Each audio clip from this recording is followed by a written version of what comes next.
jobs have become the source of our worth, not only to society but to ourselves. We try to get the best job, the best position, not only to pay rent, no. We do it to be recognized, to show the world how important we are, how the fruits of our efforts are finally blooming.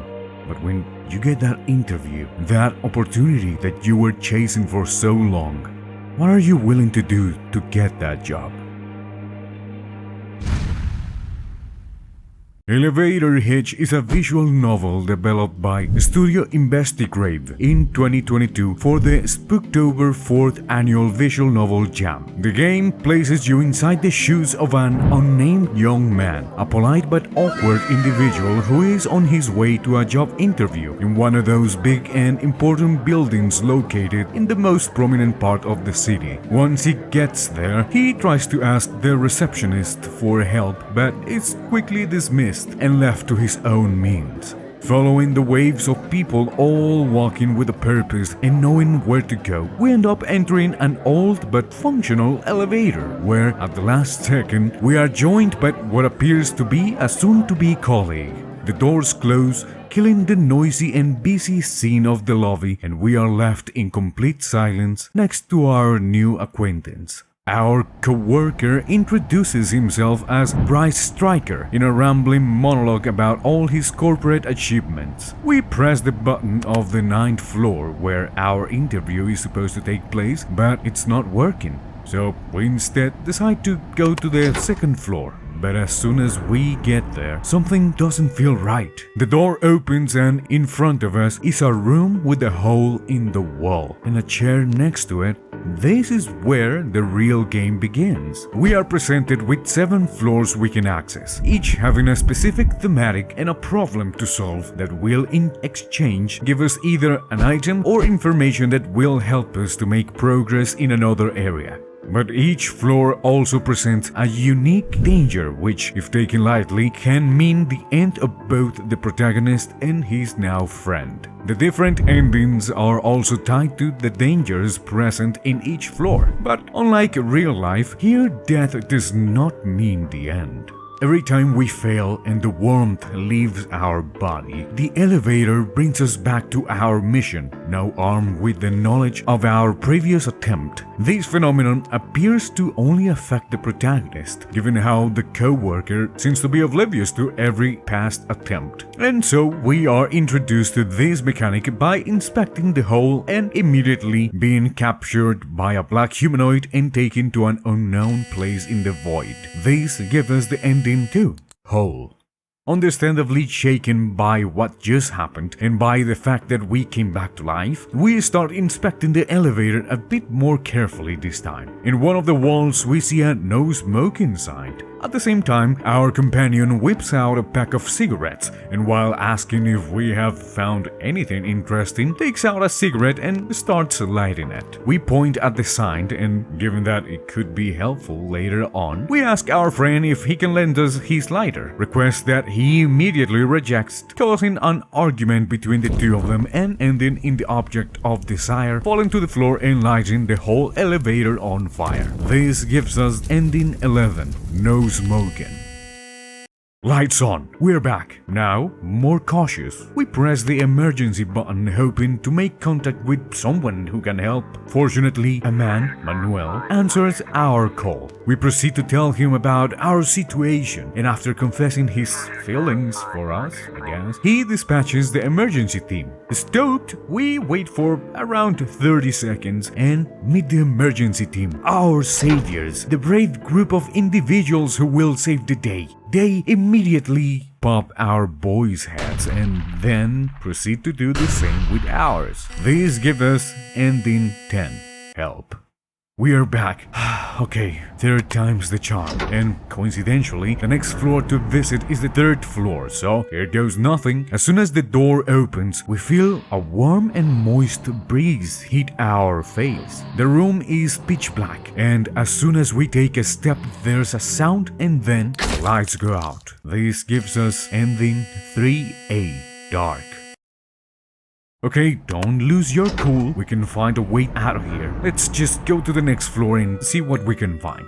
We arrive at floor 4 and immediately a very nostalgic tune fills the space. This time the elevator doors won't open, but turning around reveals a new door, or well, new in this place but at the same time familiar for our protagonist. It is the door of his former home, or at least that's what he explains. A place where, depending on your choice, either 1. The floors would creak loudly, 2. He could barely get any sleep, or 3. He hid everything he owned. After some words of encouragement from our partner and some jokes to ease the tension, we open the door and are presented with a simple room. While exploring the room, a voice from a theoretical lower floor speaks to us. "Sweetie, is that you? Are you awake?" We continue searching when, again, "What are you doing up there? You're supposed to be asleep."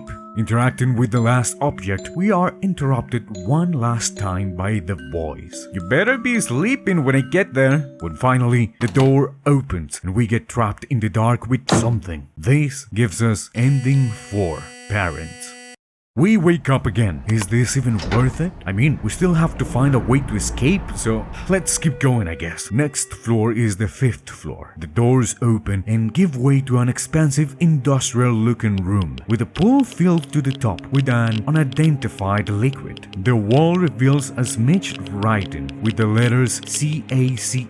Right next to it, a sign. A spent nuclear fuel chamber. Oh shit. Before we can process the information, our noses start bleeding. The back of our throat tastes like tinfoil. And we get ending 5. Radiation. Here we go again. We push the button with the number 6 on it, and when the doors open, we find an office. Finally, a safe place. The cubicle is decorated as if it was someone's birthday. We find a used cigarette and, opening one of the drawers, stumble upon a job application. We fill the application to kill some time, and after leaving it where we found it, an unsettling banging calls our attention back to the same drawer we just closed. In it, the same job application, but now with the results rejected, it displays in bold red letters. The application tears in half on its own, and after a second of silence, we suffer the same fate. This gives us ending 6, rejected.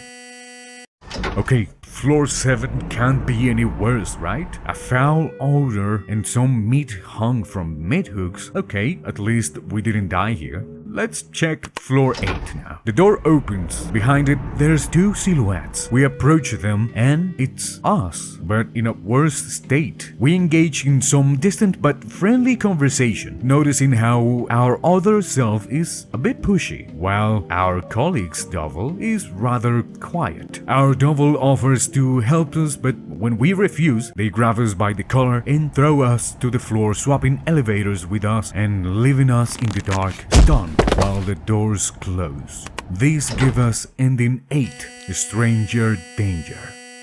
When we come back to our senses, we decide to go back to the 8th floor, but this time we are visibly shaken, so our partner steps in asking us how we are doing. After some friendly conversation, we ask him again, is he really not aware of all the times we have, well, gone cold? He maintains his claims of obliviousness, but this time, as the doors open, we receive some advice from him. The key to negotiating is cracking the weaker one first. We interrogate his double first and find out that they had been stuck in that elevator for months. After persuading our double to give us a pair of scissors, the only thing they have, in exchange for our place in the elevator, we betray them and leave them stuck in those 4 walls. Only the desperate knocks can be heard from the other side.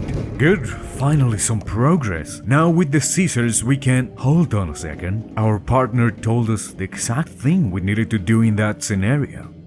As a matter of fact, he has remained nonchalant throughout this whole thing. What if he is the reason we are trapped? What if he is in on it? What if?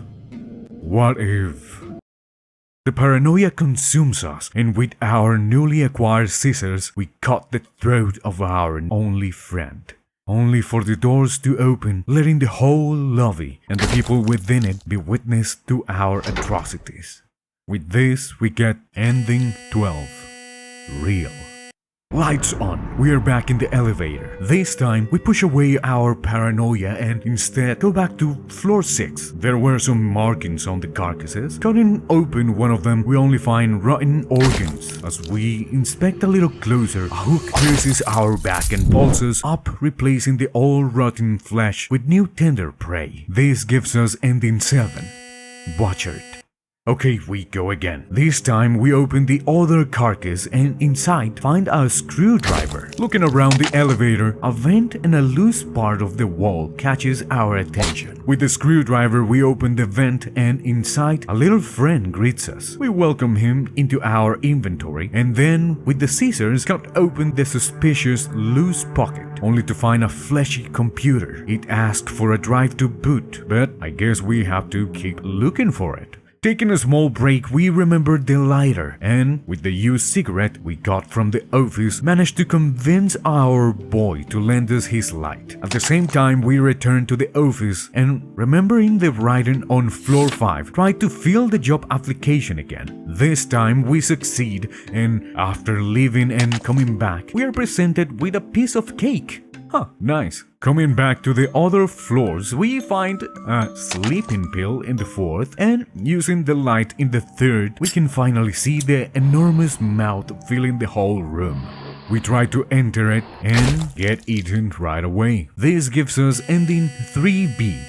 Eaten. Okay, that was dumb. Let's try to use the cake and the pill to sedate the monster. The plan works and taking a closer look, we find a CD drive in one of the monster's molars. We insert said disk in the fleshy computer, but it asks for a password. I guess the only place we haven't visited again is the 2nd floor, so down we go. Here we read a post-it located right below the hole. Give it something alive, it reads. Taking a risk, we throw the poor rat inside and after a few seconds, a voice says only one word, rise. We enter the password and finally get access to the 9th floor, our original destination. Once there, as soon as the doors open, a bright light blinds us. Once our eyes adapt to the brightness, we see the sky and floating in it, a normal guy. He gives us a warm welcome and invites us in. We thank him and as soon as we take a step, we fall to our end. This gives us ending 9. Fall.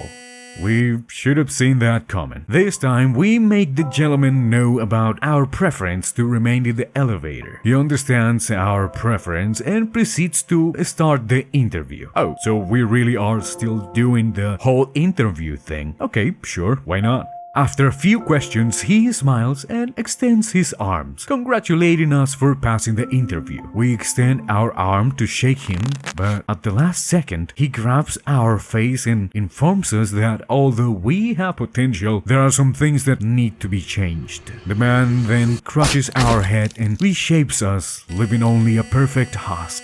This is ending 13. Hired. Come on, we can do this. We take the interview one more time and after re-evaluating our answers, the man extends his hand again, only this time we actually get to shake it and as a welcoming gift, we receive a small key. Before the door closes, our partner says his goodbyes to us, given that, well, he was also coming to this floor in the first place. We offer to give him back his lighter, but with a warm smile, he tells us to keep it and instead give it back on our first day in the company. We are left alone in the elevator, and with nothing else to do, we insert the key in the panel with the word Lovey written on it, which unlocks the first floor and allows us to finally escape this box. The door opens. We see the busy lobby filled with people coming and going, all full of purpose and hurry. A bit disoriented, we start walking towards the exit, but bump into someone. Looking up, we are greeted by a black face with tired eyes, asking, "What's the hurry?" After some top-tier manipulation, the mysterious figure leaves, but our protagonist now is convinced that he needs this job. He can't leave. No, not now. As the gentleman said, you need this job. You need this job. You need this job. The cycle begins once again. This gives us our final ending. Number 1. Escape. And that's the game. An interesting visual novel about how we are now pressed into getting a job not as a form of living, but instead as a way of measuring our worth as a person, of having to live our humanity, our principles, confronting our traumas and recklessly running into danger like a trapped mouse in a deadly maze only to get the next promotion or the next job, running around in circles, perpetuating the cycle over and over again.